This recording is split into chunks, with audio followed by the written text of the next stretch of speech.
Jodak e kaonti ma Kwale omi puonj ewi geng'o midhiero manyalo juko gie kinde mag gero apaya ma Bagamoyo kadhi Malindi mowinjore otimre e gwenge makono.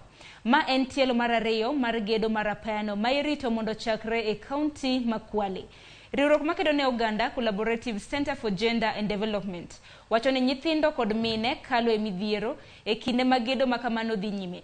Ewi mano chunogi mar mondo michiwne gi tiegruok. Tanga, Ororo, kama Kenya kwanza, anahusika na barabara, tunaangalia mambo ya najua shida kubwa ya wadi za kwani mali ambayo alikuwa nayo pale. Muulize nani ambaye ni wadi. Tayari CCGD imesha anza mazungumzo na Kenha. Kenha ndio wanafanya implementation ya huu mradi, na kwa hususan tumeandika barua kwao, tumewajulisha.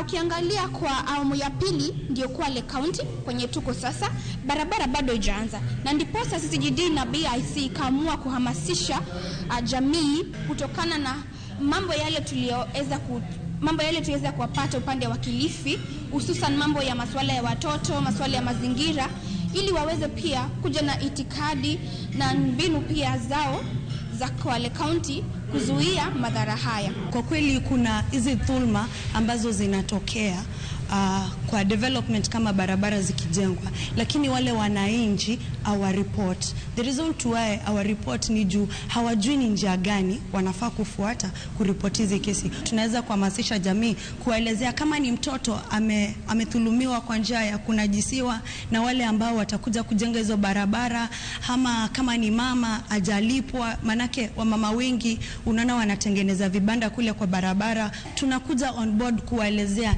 ni njia gani mwafaka ambao wataweza kupata haki zao.